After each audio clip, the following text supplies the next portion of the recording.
Саламатсыздарбы, эфирде кайрадан Маанилүү маек. Бүгүн бизде конокто Кыргыз Республикасынын эл артисти, кылым залкары сыйлыгынын ээси Юрий Бабков. Эфирден алыстабаңыздар.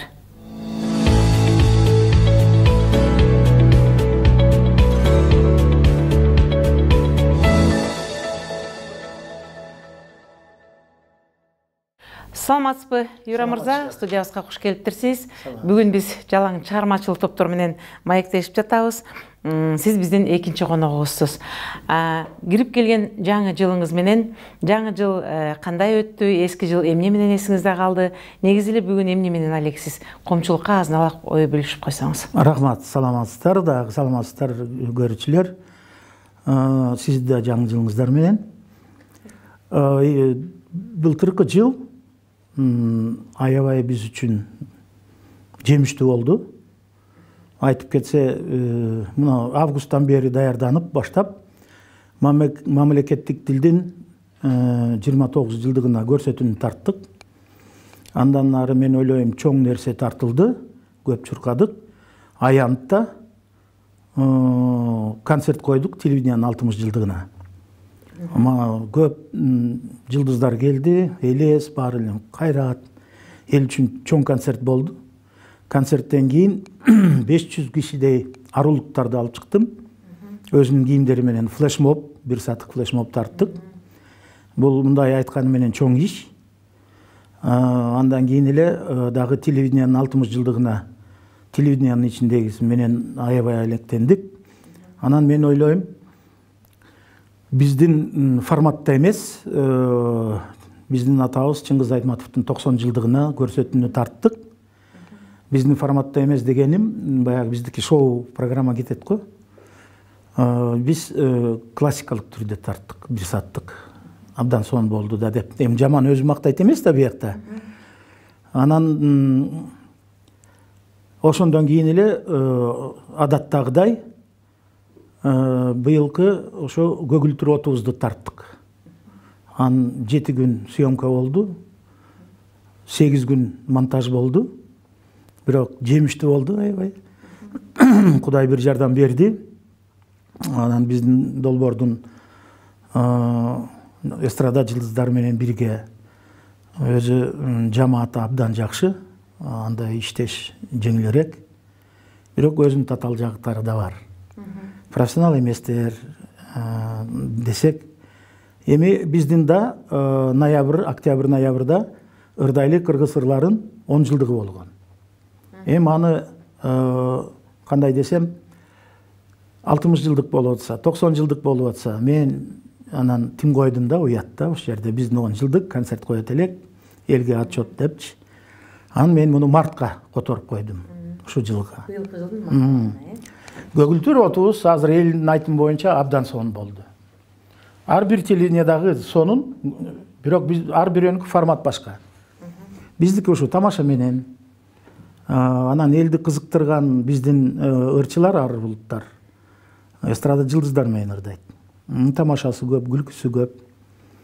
Эмне десем, биздин долбоор, түшүндүрүп кетсем, кыргыз тил аркылуу, чыгармачылык, маданият аркылуу деп кошуп койсом, жаңылбайм, арулуттарды ошо кыргыз тилдин тегерегинде бириктирип атат. Муну абдан түшүнүш керек. Болгондо да биздин долбоор эч бир жерде андай долбоор жок, дүйнө боюнча. Эми азыр баштадык, мамлекеттик президенттин алдында мамлекеттик тил комиссия менен бирге кечээ эле чогуу заседание болду. Быйылкы жыл мамлекеттик тилге 30 жыл болот. 23 сентябрда. Сөзүңүзгө аралды, сиз дагы деле ошол комиссиянын мүчөсүсүз, бүгүнкү күндө дагы? Жок, мен иштешип атам да. Эми баары бир кылган кызматыбыз бир да. Бир да. Анан иштешип, анын үстүндө биздин долбоордо көп адамдар бар. Кыргызстанда арулуттар, чет өлкөдө эсептесем 20-га жакын алыскы чет өлкөдөн бизге катышыптыр. Азыркы учурда бизде Нигериядан бар, Ирандан бар, Индиядан бар. Көп ошо 20дай мамлекет бизге катышты. Алардын баары кыргызча ырдашат, Кыргызча ырдашат, баардыгы кыргызча ырдашат. Мана айтат чечендер. Жакшы экен, жакшамак экен. Ушундай олуттуу иштерди жасоодо каржы маселесин кайдан табасыз? Мисалы үчүн бул ошол чоң көйгөй. Мен айтайын, канча жылдан бери ошол маселе чечилбей атат. Тилекке каршы. Мен көп ак үйгө бардым, көк үйгө бардым. Кээ бир мисалы долбоорлор жазылат да. Жазылып, ага деле кандайдыр бир жардам берилет да. Биздин долбоорго фестиваль катары 18 жыл болду. Быйыл 19 болот. Теле долбоорго 10 жыл болду айтып атпаймынбы? Анан каржы, жалпы чоң каржы маселени мен чечип атам баарын. Эми айтайын, мен өзүмдүн эч сатпайм деген машине 500 үй. Мен өзүм машинеге жакынмын. Аны саттым, аялыма белекке берген машинени саттым. Ушул долбоорду ишке ашыруу үчүн, Ишке ашыруу үчүн. Анткени менин тажрыйбам көп, көрүп атам да чөгүп бараткан да. Ошондойдо эми башкасын айтпай эле коелу. Студия жалпы өзүбүздүкү, компьютерлер өзүбүздүкү, монтажный стол өзүбүздүкү, болуп жада калса карызга алабыз.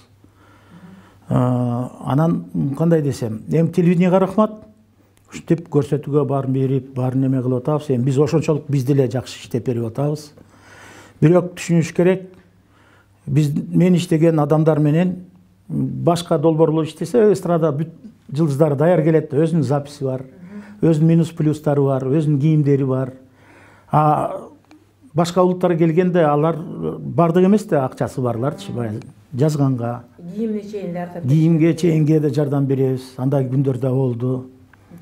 Бирок бул долбоор керек болбосо мен эч ак эле таштамакмын. Бул долбоор керек. Анткени кээде чарчап кетесиң, көчөдөн адамдар жолугуп, ой рахмат, сиздерди күтүп көрөбүз.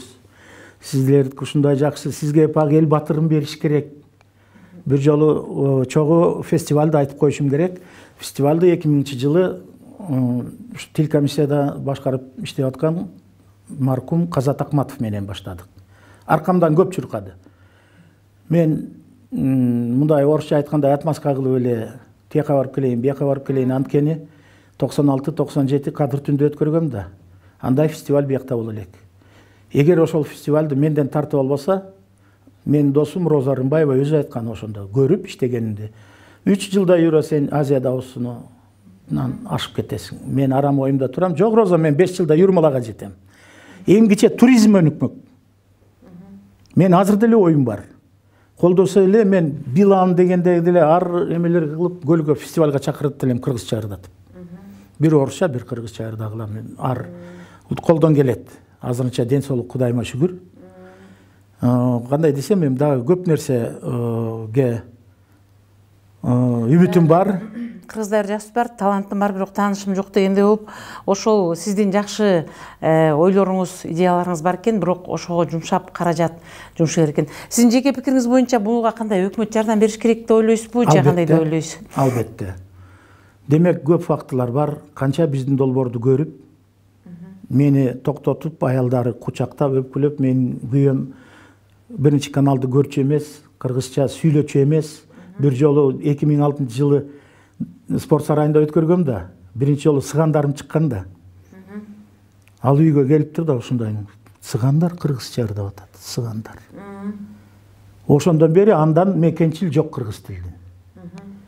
Ошундай учурлар көп, каттар келет. Мага Баткенден бери бир абышка 2 жыл келип кетти, колун кармап коеюн депчи. Бул эми мен өзүмдү мактабайм, мен долбоорумду мактап атам. Өзүмдү мактаганда эмне, мен канча жылдан бери сахнада мен ал жаш кезде өткөн ВИА болуп жүргөндө, космонавттан кийин эле биз болчубуз да. Демек, мына азыр биз чоң маанилүү иш кылган атабыз. 30 жылдыкты белгиледик ушул Голубой огонёкто. Эми дагы жанагы айткан 10 жылдык долбоорубуздун 10 жылдыкты спорт сарайында өткөргөн атабыз, марттын ортолорунда болжол болуп атам. Ошол жерде кайра эле 30 жылдыкты даназалайбыз. Ошо мамлекеттик тилдин 30 жылдыгында карата ырдайлы кыргыз, анткени бир да мамлекеттик тил менен 10 жылдыгына карата ошол концертти уюштуруп атабыз. Элге бир чети отчет, бир чети момундай эле сентябрда чыгып эле 30 жылдык болуп атат дегенде бул кандай? Жылдын башында бар. Ошон үчүн Голубой огонёкто мен мындай тамашалуу чогулуш кылып айттым. балдардан сурап кудулдар отурат. Эмки мына былтыр момундай болду. Быйыл эми кандай майрам бар, чоң майрам билбейт. Мамлекеттик тилдин 30 жылдыгы болот деп жарыя бериш керек. Мамлекеттик тилдин баркын көтөрүш керек. Болгон салымды бериш керек. А кээ бирлер ар бурчта уран кылып кыйкырышат, кыргыз тили жоголот, кыргыз тили жоголот. Жоголбойт бул тил. Акындарды берген улут, манасчыларды берген улут, бул тил жоголбойт. Бул болгону тилди багыш керек, бөпөлөш керек, өстүрүш керек. Мен кандай десем, арданып кетип, убактым болсо эле 2 айга курс ачайын деп атам да, кыргыз тилге. Кыргыз тили боюнча? 2 айда үйрөтөм, мындай. Эл менен кенең сүйлөшкөнү. Эми анткени көп технологиялар тура эмес. Сиздин 2 айлык кыргыз тили курсуңузга биздин кыргыздар барып уят кылбаса болду. Эмнеге уят кылат? Үйрөнсүн да. Үйрөнсүн да. Жакшы экен Юрабайке. Бул кыргыз тилин көтөрүү даңазалы боюнча сиздин бул айткан сөздөрүңүздө бир дагы калет жок. Анча-мынча биз кыргыздар намыстанышыбыз керек. Сиздин балдарыңыздан бери ушинтип кыргыз тилди жактап сүйлөп жатканына.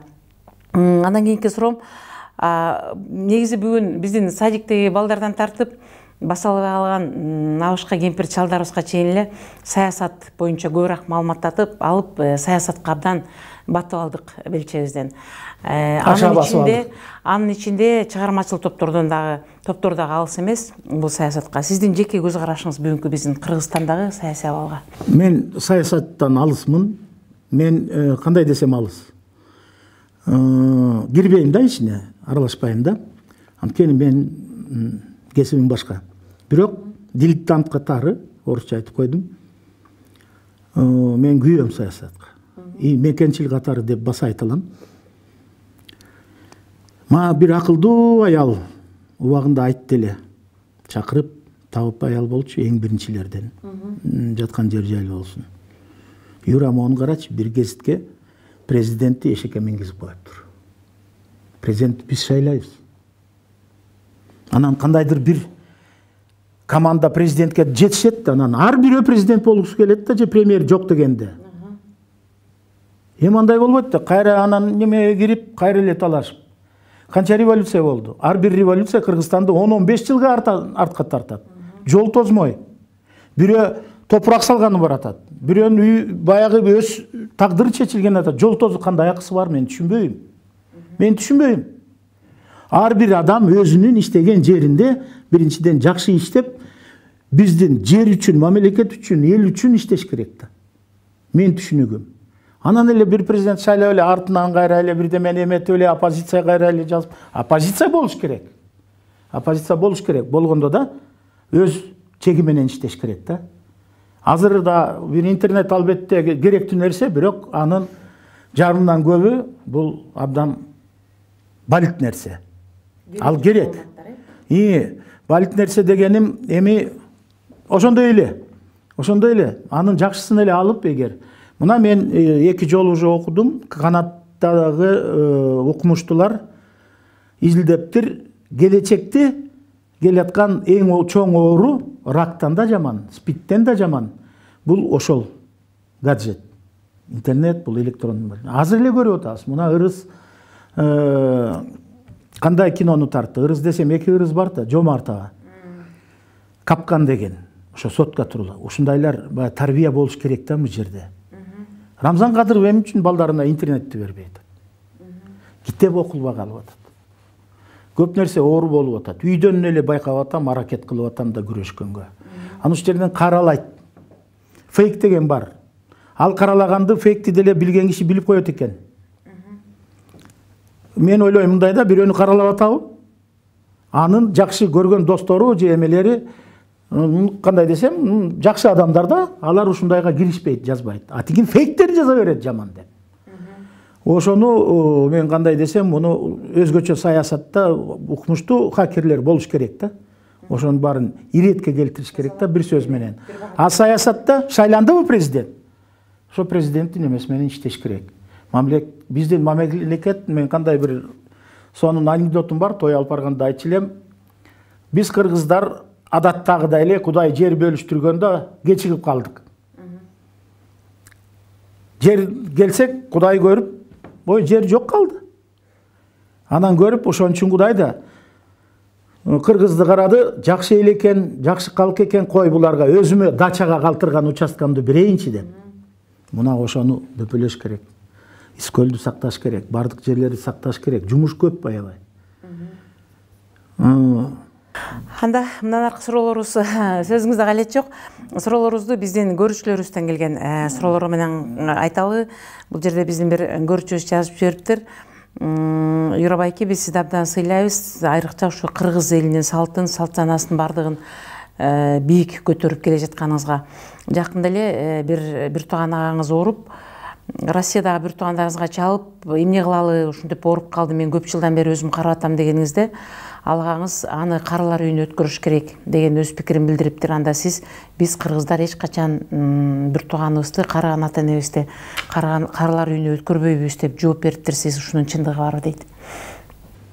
Муну биз катышпыз да, Бексултан Жакиев. Анткени ал киши Раматылык Төлөмүш Шакеев, Раматылык эң улуу менен байкем үчөө бир школдо окуган мектепте. Ошо 40-ында өзү ачкан Бексултан Жакиев. Анан радиодон айтып, ушу маалыматты айтты. Бул ушундай болгон чындыгына, бирок жакында эмес. Бул бир канча жыл өттү, бирок интернеттен мындай чыга берет да, окубагандар окупчу. Ошон үчүн жазып атат. Мен тилекке каршы 2 байкемди, акыркы 2 байкемди 3 айдын ичинде жоготтум. Мен үчүн чоң жоготуу болду. Ал байкелерди да карашып, чоң жоготуу болду. Мен мына 2 жылга чукулдап калды.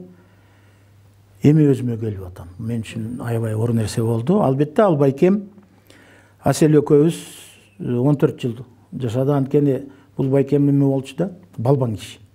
Анан 2 аттын астында калды мастар. Инвалид сыяктуу болуп калган, биз алып, биз бактык. Бул байкелериңизди сиз кадимкидей эле кыргыздын салт санасы менен мусулманча жерге бердиңизби, же өзүңүздүн эле? Тамакты балким башкача, бирок христианча койдум да. Ошондой кылып, Мен ойлойм, көптөр мени айтат, сиз намаз окуйсузбу, же кандай кылбайсызбы, артыкча бир азыркылар. Мен айтам, койгулачы чечектер. Мен мектепте директор түзүп, Кудай жок деген кез болгон да. Мен армиядан келип, мен 77-жылдан баштап Кудай деп келаткан кишимин. И азыр деле өзүмдүн керек болсо чыгарган келмендерим бар. Кудай адамдын башында болуш керек. Мына кыргызда жараткан дейт, орустарда создатель дейт. Биздин мына орусча вселенная деп коет. Муну жалпы жөндөн алсак, бул көлдөгү пляжда бир эле кумдун немеси. Демек бизде албетте бири Кудайбы, Аллахпы, Богпу, кайсы вералардан. Атайын бу элдер балык болбош үчүн ушундай нерсе түзүлгөн. Ошондо да кандай бири-бирибизди эч бир Коранда же Библия же башка нерседе адамды өлтүр деген жери жок. Демек ошону түздөп ошону менен жашаш керек. Баарыбыз эле бир Кудайга ишенип. Бир Кудай. Мен ошондо бир кишини коюп атканда, музыкантпыз да, ойнатканбыз. Анан ойлондум, эми мен христианмын, бата кыламын, кылбайм. Анан асманды бир карап, бир аян келди. Келес о деп. Кудай бир да бар.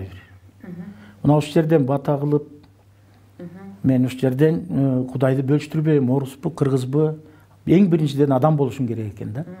Мусулманчылыкка ирадатыңызды көрсөттүңүз, Мен 2 Кудайга тең ушу жалынам. Жакшы экен. Андан кийинки сурообуз сиздин бул жерде бир суроо келиптир. Мисалы үчүн сиз деген кыргыздардын арасында жүрүп дейт, ушу кыргыздардын бүт салт санасын билип бардыгын изучать этип дейт. Жерде орусча айттыр сизге. Сиз деген бара-бара кыргызга деле окшоп баратасыз дейт да. Бир караганда сиздин кашы көзүңүздүн каралыгы, сүйлөгөнүңүз, көз карашыңыз кыргызга окшоп кетет дейт. Биз дейт түштүктө өзбектердин арасында жашайбыз дейт. Ал жерде өзбектин көптүгүнө байланыштуу биздин да тилибиз бурулуп, кээ бир учурда биз да өзүбүз окшоп бараткансыбыз дейт. Ага карабастан эмнегедир ушу оштуктар деген өзбектерге окшойсуңар деген нерсени басым жасайт. Кайсы эл менен чогуу жашасаң, алардын бир мындай салт санасына, жол жобосуна кирип калышың мүмкүн да дейт. Ушу сиз түндүк түштүк деген маселеге көз карашыңыз кандай дейт? Эми мен досторум билет, кесиптештерим өзгөчө. Мен түндүк түштүк эч качан Bilbeyim. Eç kaçan bilbeyim. Ушуну кээ бирде ушуну атактуу эле кишилер ушул маселени туура эмес кылат да. Кыргыздан өзүбүз, Кыргызстан кичинекейбиз, кичинекей эле калкыбыз бар. Кичинекей эле. Анан биз бөлүшсөк эмне болот? Кыргызда айтат го, бөлүнгөндү бөрүп жейт. Анан ушуну мен туура эмес көрөм. Аябай түштүк, түндүк бөлүштүргөн бул кыргыз үчүн бул душман элдер бөлүштүрсө аны душман деш керек. Ачык айтам, коркпойм. Анан жанагы окшоп кетет деген бул туура. Мен ошону көп ойлонуп жүргөм. Анан бир жолу таксиге түштүм, Корея экен да. Мен сиз кыргызга окшоп баратасыз депчи.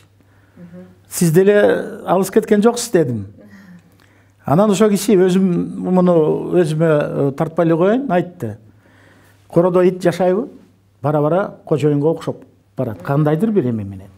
Эл бир жашаса бири-бирине окшоп калат.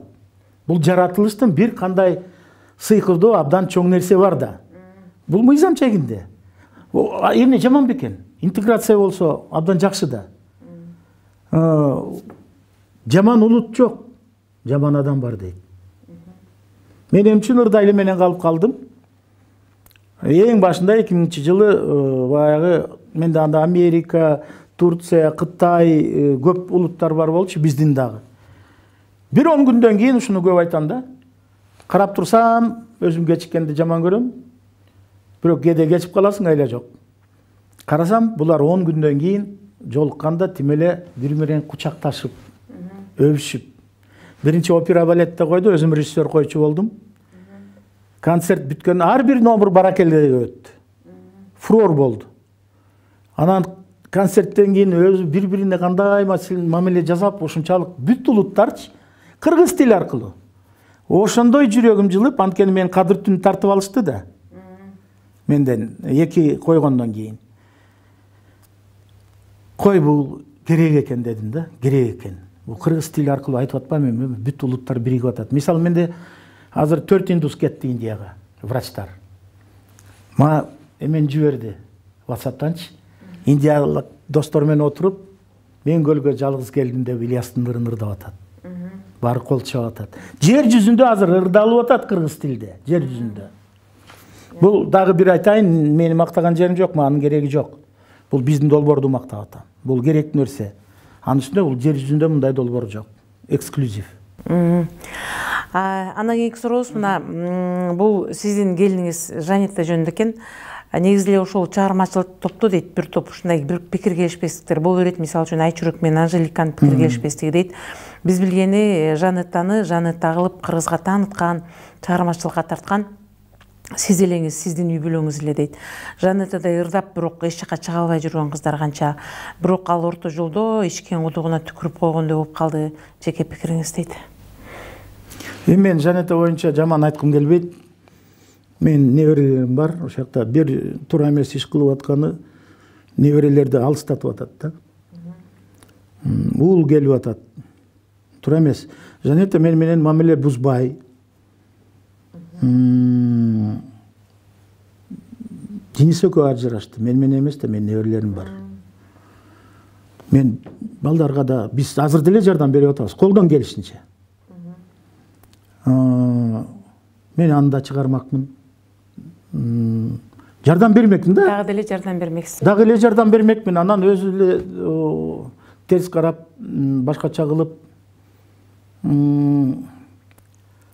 мамиле калтырыш керек болчу. Негизи сиздин оюңуз калыс эле, балаңыз катары, келиниңиз катары мындай ортодо жакшы мамиле. Мен өз оюмду айтпайм азыр. Аны туура эмес болуп калат. Мейли анда буну биз сиздин бир купуя сырыңыз катары калтырып коелу. Биз сөзүбүздүн аягында бир жакшы бир маанай менен бүтүрөлү. Мен бул нерсени көп жерде ар ким ар кандай айтып жүрөт. Сизди кесиптештериңиз, талантташтарыңыз чогуу иштеген ырчылар дайыма эле арасында бир акылдуу, эстүү, макал менен сүйлөгөн кыргыз жүрөт дегендей кабыл алып, анан үйүңүзгө барганда кээде бир таң калып, бул орус кимдин балдары деп сураган учурлар болот деп айтышат. Ошону бир кыскача элге айтып кетсеңиз. Бул анекдотко айланды, бирок болгон окуя.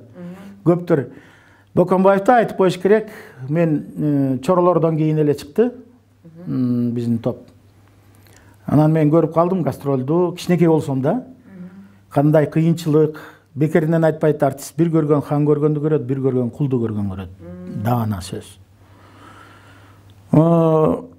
Любой келген артист Россиядан бери мен тозуп алып, коюм жок болсо деле, балдар менен досум сен балдар менен чуркап, карызга кой алып, сыйлап, тамак берип, чай берчүбүз да дайым. Анан бирөөнүн үйүндө, көпчүлүк менин үйүмдө болду. Анан көптөрү келип, кыргыздын үйү экен деп жерге тастакон салынган, борсоктор жайнаган. Кыргызча, эт, беш бармак баары кыргызча да. Анан концерттен кийин келгенде Союз кезде кичине ичип алып келишет да. Анда сахнага да ичип чыккан күндөр болгон, элдер деле залда кичине кызуу болуп отурган күндөр болгон. Анан ошо кечинде концерттен кийин сыйлайт да. Сыйлап мен үйүмө келип тамак ичет. Анан муну эки тараптан болду да, ушундай окуя, эки жолу болду. Биринчиси бул Марат Албаев, раматлык. Ал эртең менен турду да баш ооруп. Анан Денис менен Майя кызым келди да, үйгө чыгып. Омай, бу орус балдар кайдан жүрөт депчи. Мен балдарым болсо жүрөбү, мен балдарым болсо депчи, мен кыргыздын үйүндө экен деп атпаймынбы депчи. Андай көп болгон окуялар. Көп болгон, мындан келди.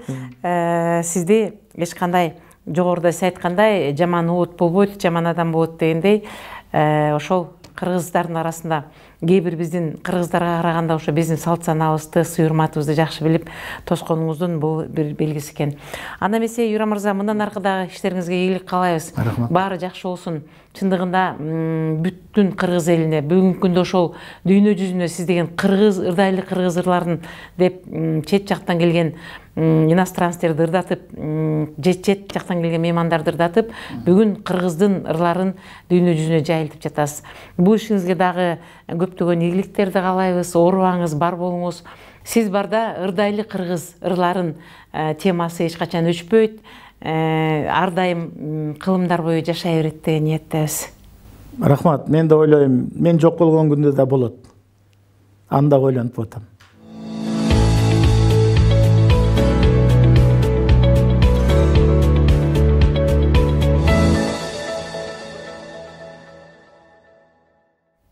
Ушуну менен маанилүү маегы соңуна чыкты. Бүгүн сиздерге Кыргыз Республикасынын эл артиси, кылым залкары сыйлыгынын ээси Юрий Бабков келип маек куруп берди. Берүүнү мен Үмүт Мукамбетова алып бардым. Кайрадан кездешкенче саламатта болуңуздар.